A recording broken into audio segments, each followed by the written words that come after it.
kulanti wacan oo wanaagsan daawadayaal ku soo dhawaada qaybtii 12aad ee barnaamijka bayaanka danab.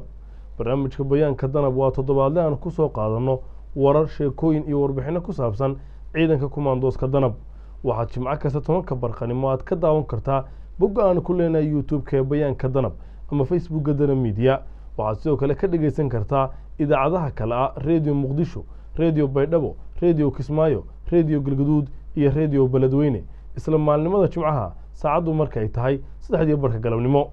qodobada aan barnaamijka ku soo qaadan doono waxaa ka mid ah wararkii toddobaadkii ugu dambeeyay dhacay ee ciidanka kumaandooska danab. ciidanka xoogga dalka oo iska caabiyey weerar ay al-shabaab ku soo qaadeen. ciidanka kumaandooska danab ee ku sugan gobolka Jubbada Hoose oo sugay amniga intii ay socotay dayactirka iyo hagaajinta jidadka ku yaala galbeedka magaalada Kismaayo. kumaandooska danab oo daryeel caafimaad oo bilaash u fidiyay dadka ku nool deegaano hoostaga deegaanka Balidogle ee gobolka Shabeellaha Hoose. waxyaabaha kale ee barnaamijkaydu ku hayno waxaa qayb ka noqonaya nidaamka faraqaadista ciidanka iyo waxay muhiimad gaar ah ugu leedahay ciidanka danab. barnaamijka waxaa idinla socodsiinaya anoo Shilaawo Cabdilaahi Cabdiraxmaan. isku soo noqod wanaagsan daawadayaal mar kale. ciidanka xoogga dalka Soomaaliyeed ayaa iska caabiyey weerar fulinimo ah oo kooxda al-shabaab jimcihii ku qaaday xeryaha ay ciidanku ku leeyihiin deegaanada Sabiid iyo Caanoole ee gobolka Shabeellaha Hoose. war ka soo baxay taliska ciidanka xoogga dalka Soomaaliyeed ayaa lagu sheegay in ugu yaraan 60 ka tirsanaa maleeshiyaadka al-shabaab lagu dilay weerarka ay ku jiraan laba horjooge. ciidamada ayaa jabiyey kooxdii soo duushay iyadoo aysan ku guuleysan hadafkii ay u socdeen sida lagu sheegay war-saxaafadeedka. ciidanka xoogga dalka Soomaaliyeed ayaa xaqiijiyay amniga xeryaha umana aysan ogolaan inay al-shabaab wax guula ka gaaraan weerarka. Sabiid iyo Caanoole ayaa ka mid ah deegaanada dhaca gobolka Shabeellaha Hoose, horeyna waxa uu xoreeyay ciidanka sida gaarka u tababaran ee kumaandooska danab. ciidanka sida gaarka u tababaran ee kumaandooska danab ee xoogga dalka Soomaaliyeed ee ku sugan gobolka Jubbada Hoose ayaa si weyn uga qayb qaatay sugidda amniga intii uu socday howlgalka dib u dayactirka iyo sifaynta dhirta wadada ku teesan oo toddobaadkan uu maamulka Jubbaland ka sameeyay inta u dhaxaysa magaalada Kismaayo iyo deegaanka Cabdulla Biroole oo ku yaala galbeedka magaalada Kismaayo. ururka shanaad guutada 16aad ee ciidanka kumaandooska danab ee xoogga dalka Soomaaliyeed ayaa xaqiijiyay amniga intii uu socotay hawsha dayactirka wadada ayaa la dayactiray waxaana laga jaray dhirta badan oo ku taalay oo xayirtay isku socodka gaadiidka iyo dadka. intii hawsha dayactirku socotay ma jirin wax dhibaato ah oo ka dhacday deegaanka, waxaana sidoo kale howlgalka qayb ka ahaa ciidamada daraawiishta maamulka Jubbaland. saraakiisha hogaaminaysa ciidanka danab ee ku sugan gobolka Jubbada Hoose ayaa sheegay in nadiifinta wadooyinka looga hortegayo inay ku soo dhuuntaan kooxda al-shabaab si ay u dhibaateeyaan shacabka.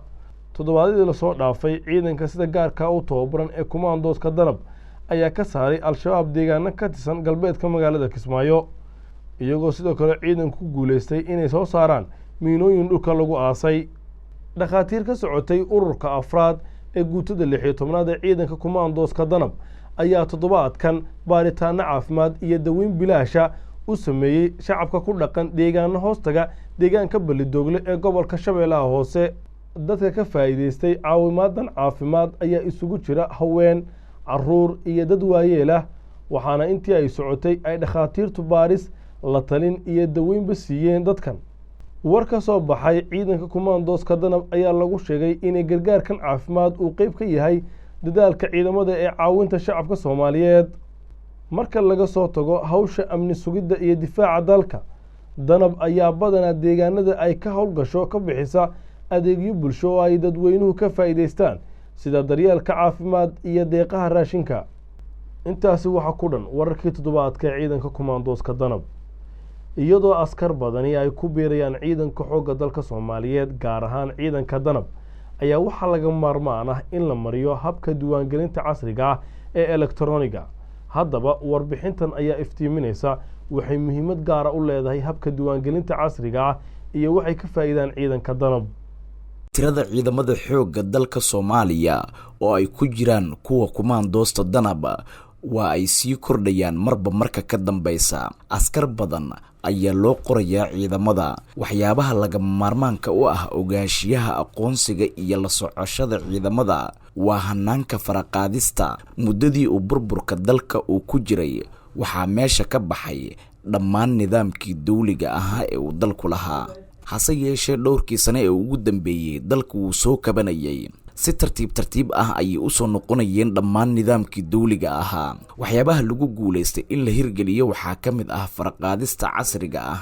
Ciidamada kala duwan ee Soomaaliya ha noqoto booliska, nabad sugidda iyo xoogga dalka sida danab waxay tababaro ku saabsan habka faraqaadista elektarooniga ah ka helaan howlgalka midowga Afrika ee AMISOM, qaramada midoobay, dowladda Mareykanka iyo saaxiibada kale. danab ayaa leh mid ka mid ah hanaanka faraqaadista, waxaana ujeedooyinka faraqaadista elektarooniga loo isticmaalaa aqoonsiga askarta ciidanka iyo habka mushaar bixinta oo u fududeynaysa in askari walba si sahlan loo ogaan karo aqoonsigiisa. waxaan ilaahay mahadiisa in dawladdeena ay horusocod ballaaran muujinayso. waxaan moodaa ciidamada xoogga dalka Soomaaliyeed waqtiga ka dambeeya inay sii korayaan. moraalka ciidanku markaan uu leeyahay waxaan moodaa inuu ka moraal badan yahay sidii hore. waxaan ilaahay ka rajaynaynaa inuu sidaan iyo si ka sii fiican buu sugeynaa. waxyaabaha kale ee faraqaadista elektarooniga ay sahashay waxaa ka mid ah isla xisaabtanka ciidamada xoogga dalka iyo dhowrista. saraakiisha danab waxay sheegayaan in tan iyo markii habkan casriga ah la hirgeliyay uu wax badan bedelay, isla markaasina uu si weyn uga qayb qaatay dib u dhiska ciidanka iyo nidaamintooda. waxa maanta iskale iyo gaar ahaan taliyaha xoogga waana ciidanka xoogga dalka Soomaaliya dib habeena loo sameeyay. wallahi waa ku faraxsanahay soo u shaqeeyay taliyaha xoogga ayadoo system wanaagsan loo gudbay. marka waxaan u hambaleynaynaa madaxweynaha, taliyaha xoogga, dhammaan intii gacan ka geysatay ee jecel ciidamada xoogga dalka Soomaaliyeed, sharaftooda jecel, wanaagooda jecel. tirakoobkii aan rabnayna waa noo yimid, waan ku guuleysanay. hambalyan leenahay dhammaan ummadda Soomaaliyeed iyo madaxdeennaba. waxaa xaqiiqo ah in isbeddelka ciidanka danab ay sameynayaan sida soo kordhinta faraqaadista elektarooniga ah ay si weyn qayb uga qaadato taageerada howlaha amni ay ciidanku u hayaan dalka iyo dadka. danab iyo dhammaan guutooyinka kale ee ciidanka xoogga dalka waa ay kobcayaan maalinba maalinka ka dambaysa. waxaana tan laga garan karaa sida ciidamada ay u hananayaan dalka oo dhan oo ay ugu guuleysteen ammaankiisa. intaasi waxaa ku dhan qaybtii 12aad ee barnaamijka bayaanka danab. ha mooganaan daawaday inaad rukumato bogga aanu ku leenahay YouTube-ka ee bayaanka danab. ku dhufo calaamada gambaleelka ah saad u daawato barnaamijyadii hore iyo kuwa cusub.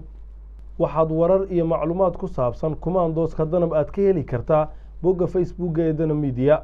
sidoo kale ka dhageyso barnaamijka idaacadaha kale ah Radio Muqdisho, Radio Kismaayo, Radio Galgaduud, Radio Baydhabo iyo Radio Beledweyne. fadlan fikirkaaga noogu reeb qaybta faallada ee baraha bulshada ee hadda aad ka daawanayso barnaamijka, adigoo ka soo jawaabaya su-aasha toddobaadka oo ah maxay kula tahay in danab ay ahmiyadtiisu mustaqbalka dhow. intaynu mar kale kulmi doono dhammaantii oo isku duuban waxaan idinkaga tegayaa sidaas iyo nabadgelyo.